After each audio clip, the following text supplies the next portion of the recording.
ईश्वर के सामने हमारी कोई भी चाल नहीं चलती। बार बार मंदिर जाने वाले और सहायता मांगने वाले लोगों को वे कभी अपना आशीर्वाद नहीं देते। अगर उन लोगों ने अपने अच्छे कर्मों से पूर्ण नहीं कमाए हैं, तो ईश्वर उन पर कृपा नहीं करते। तो क्या यह सच नहीं है कि अच्छे लोगों के मंदिर न जाने पर भी, उनके कुछ न मांगने पर भी ईश्वर उनकी सही समय पर सही मात्रा में मदद करते हैं? यह बिल्कुल सच है कि जो ईश्वर मंदिर में है, वही ईश्वर आपके घर में भी हैं। उन ईश्वर की पूजा आप घर में भी रहकर कर सकते हैं। यदि आप मंदिर नहीं जा पाते हैं, तो इसका आप किसी किंचित मात्र भी पश्चाताप न करें। आपको यह जानकर ताज्जुब होगा कि अधिकतर मंदिरों में ईश्वर का सानिध्य नहीं होता है। ईश्वर हमेशा अच्छे लोगों के दिलों में रहते हैं। यह एक जनप्रिय कथन है। इसका मतलब है, ईश्वर बुरे लोगों के दिलों में या बुरे कर्म घटने वाले स्थानों में नहीं रहते। ईश्वर को बुरी चीज़ पसंद नहीं है, इसलिए वे ऐसी जगह नहीं रहते जहाँ गलत काम नियमित रूप से या प्रतिदिन होते रहते हैं। मंदिर की जमीन और संपत्तियों को हड़पना, पैसों की वसूली में धोखा करना, धर्मार्थ निधि से पैसे निकाल लेना, पूजा सामग्रियों में मिलावट करना आदि धोखाधड़ी और बेईमानी के काम आजकल मंदिरों में व्यापक रूप से हो रहे हैं।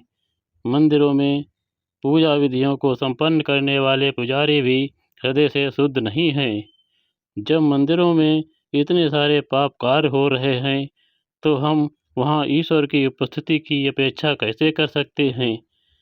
वे वहाँ नहीं होते हैं।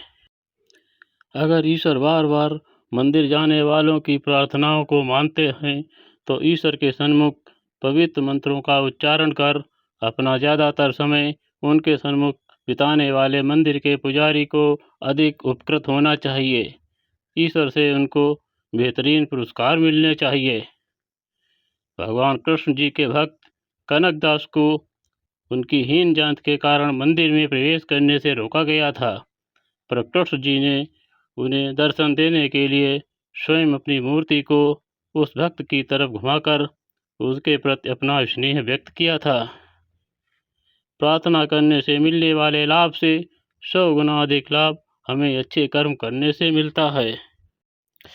मंदिर तक जाने और मंदिर से लौटने के लिए लगने वाले समय में हम कितने क्षण ईश्वर के बारे में दिल से सोचते हैं और प्रार्थना करते हैं।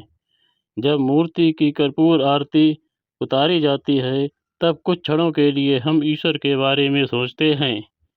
तब भी उस समय भी हम ईश्वर के साथ इस प्रकार सौदा करते हैं, हे भगवान, मेरी अमुक मांग पूरी कर दो, मैं आपका अभिषेक कराऊंगा, मंदिर की धर्मार्थ निधि में इतने पैसे दान करूंगा, आपके नाम से अमुक त्योहार मनाऊंगा। हम ईश्वर को दलाल समझकर उनके साथ सौदा करते हैं। ऐसे कितने लोग हैं जो अच्छे विचार प्रदान करने की या सही रास्ता दिखाने की ईश्वर से प्रार्थना करते हैं। पहले हमें ईश्वर और उनकी कार्य विधि को समझना चाहिए। अगर हम ईश्वर की ओर एक कदम बढ़ाते हैं, तो ईश्वर हमारी तरफ 10 कदम बढ़ाएंगे। अगर उनके सच्चे भक्त संकट में हैं, तो उनका हृदय तड़प उठता है। भक्त के बुलाए बिना ही मदद के लिए आने वालों में से वे पहले व्यक्ति होते हैं। चाहे पृथ्वी पर की सारी शक्तियां मिलकर उनके सच्चे भक्त को हानि पहुंचाने की कोशिश करें, परंतु वे उसका बाल बांका नहीं होने देते हैं। यही ईश्वर का सत्य है और यही ईश्वर की कार्य विधि है।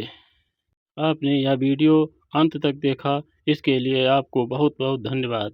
यदि यह वीडियो अच्छा लगा हो, तो कृपया लाइक और चैनल को सब्सक्राइब कर देना।